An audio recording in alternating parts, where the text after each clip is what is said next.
Assalamualaikum warahmatullahi wabarakatuh. Perkenalkan, nama saya Mas Adam Kaldas Hakim, NPM 18081010117. Kali ini saya akan menjelaskan tentang Service Design dan Service Transition ITIL. Yang pertama, Service Design. Pengertian, Service Design atau desain layanan adalah tahapan membuat detail rancangan dari setiap layanan teknologi informasi agar bisa lebih efektif dan efisien, sehingga hanya memerlukan sedikit perbaikan selama sebuah siklus berlangsung.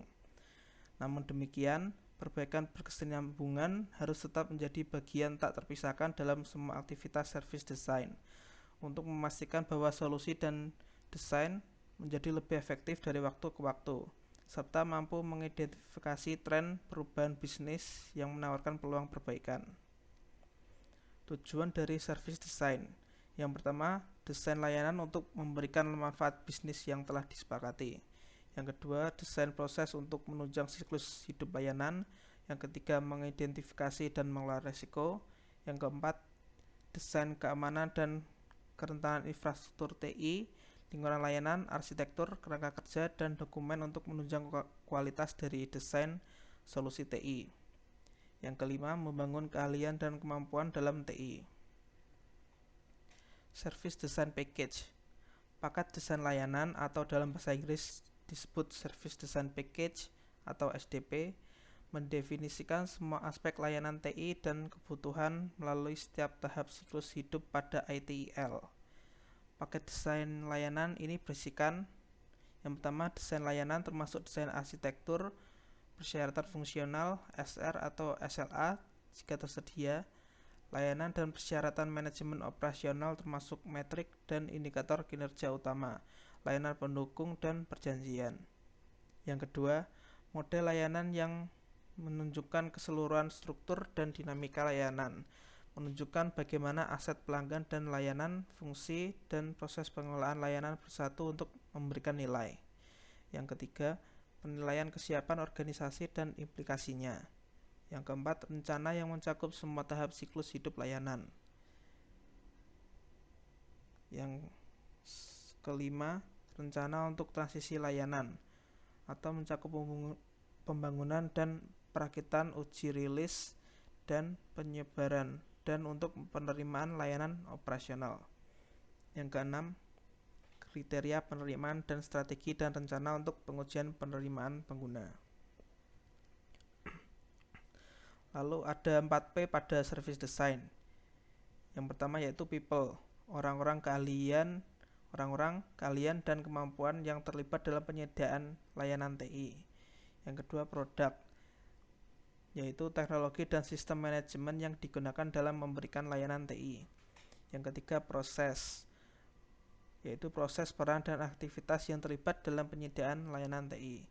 Yang keempat partner, yaitu vendor, perusahaan, dan penyedia yang digunakan untuk memberikan dan mendukung penyediaan TI.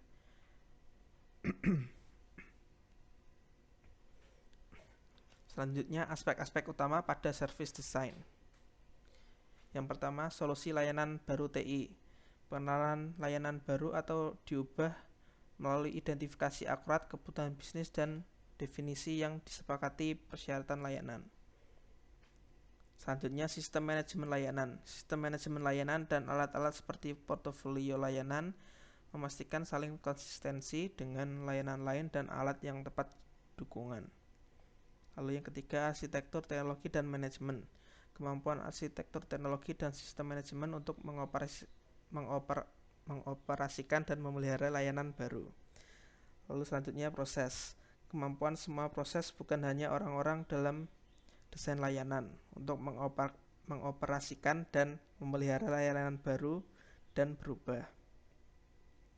Lalu selanjutnya metode pengukuran. Merancang dalam metode pengukuran yang tepat dan metrik yang diperlukan untuk analisis kinerja pelayanan, meningkatkan pengambilan keputusan dan perbaikan terus-menerus. Lalu selanjutnya adalah proses-proses pada service design. A. Service Design Catalog Management atau SCM. Service Catalog menyediakan sumber utama informasi tentang layanan IT yang diberikan kepada bisnis oleh organisasi penyedia layanan, memastikan bahwa area bisnis dapat dilihat secara akurat. Gambaran konsistensi layanan IT tersedia rincian dan status mereka. B. Service Level Management atau SLM. SLM melakukan negosiasi, persetujuan dan target dokumen layanan IT yang sesuai dengan bisnis. Kemudian memonitor dan menghasilkan laporan pengiriman terhadap level yang disepakati dalam service. C. Capacity Management. Capacity Management meliputi bisnis, layanan, dan komponen capacity management di seluruh service life cycle. Faktor kunci keberhasilan dalam mengelola capacity adalah memastikan bahwa hal itu dipertimbangkan dalam tahap desain. D. Supplier Management. Supplier Management adalah memastikan setiap kontrak dengan pihak ketiga sesuai dengan komitmen yang ada di kontrak. E. Availability Management. Tujuan Availability Management adalah untuk memberikan titik fokus dan manajemen untuk semua masalah ketersediaan yang berkaitan dengan layanan, komponen, dan sumber daya.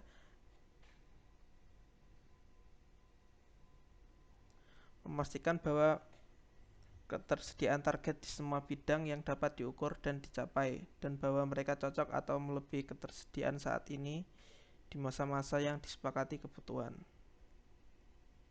F. IT Service Continuity Management atau ITSCM. Tujuan ITSCM adalah mempertahankan kelangsungan untuk pemulihan kemampuan dalam layanan IT agar sesuai dengan kebutuhan yang telah disepakati, persyaratan dan rentang waktu dalam bisnis. G. Information Security Management (ISM). Tujuan dari proses ISM adalah untuk menyelaraskan keamanan IT dengan keamanan bisnis dan memastikan bahwa keamanan informasi secara efektif dikelola dalam semua layanan dan kegiatan service management. H. Risk Management. Tujuan risk management adalah mengidentifikasi, menilai, dan mengontrol risiko yang akan muncul. I.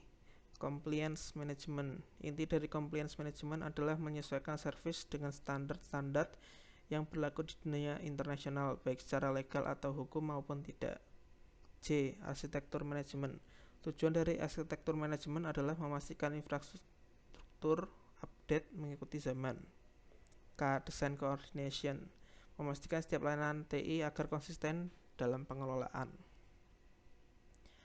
Lalu yang kedua ada Service Transition. Pengertian Service Transition. Transisi layanan atau Service Transition merupakan tahap selanjutnya dari desain layanan.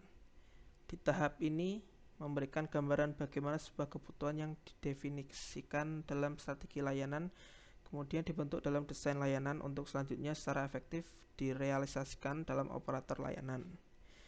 Inti dari transisi layanan adalah bagaimana kita rilis atau launching layanan IT kita semulus mungkin dan tanpa gangguan sedikit pun. Hal ini dicapai dengan mengambil paket desain layanan atau SDP baru atau diubah dari tahap desain layanan. Tujuan Service Transition. Yang pertama, merencanakan dan mengelola sumber daya untuk memperkenalkan dan mengaktifkan layanan baru atau layanan yang telah dirubah dengan lingkungan secara langsung dalam memprediksi biaya, kualitas, dan waktu perkiraan. Yang kedua, meminimalkan dampak yang tidak dapat diprediksi pada layanan produksi, operasi, dan dukungan organisasi.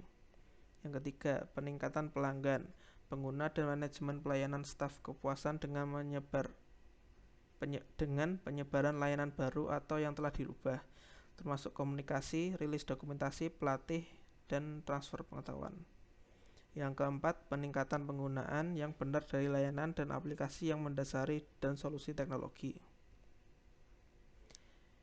Lalu selanjutnya proses-proses service transition. A. Change Management. Change Management adalah proses utama dalam service transition yang bertugas memastikan perubahan-perubahan TI telah tercatat, terevaluasi, terautorisasi, dan terimplementasi ke lingkungan kerja yang sebenarnya dengan penuh kontrol. B. Service Asset and Configuration Management (SACM). Service Asset and Configuration Management (SACM) adalah proses mencatat, mendokumentasi, dan mengupdate informasi tentang berbagai service aset yang terkait layanan-layanan TI yang dikelola penyedia layanan.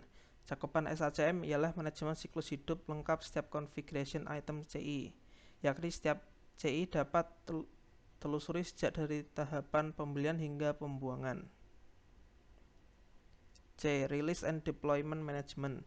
Release and Deployment Management adalah proses merencanakan, membuat timetable dan mengontrol pembangunan, pengujian dan pengimplementasian sistem atau perubahan baru yang dibutuhkan oleh bisnis dengan tetap melindungi integritas layanan-layanan yang sudah ada sebelumnya. D. Knowledge Management, yakni proses mengumpulkan, mendokumentasikan, menganalisis, membagi, menggunakan, dan mengupdate pengetahuan yang dibutuhkan dan diperoleh selama mengelola layanan TI di semua tahapan siklus layanan TI. E. Transition Planning and Support, kegiatan perencanaan dan dukungan untuk suatu transisi dari sistem atau layanan lama ke sistem atau layanan baru. Kegiatan transisi layanan sering dilakukan sebagai proyek atau merupakan bagian dari proyek-proyek lain, sehingga membutuhkan koordinasi terhadap semua aktivitas-aktivitas yang ada. Terima kasih atas perhatiannya, kurang lebihnya saya mohon maaf.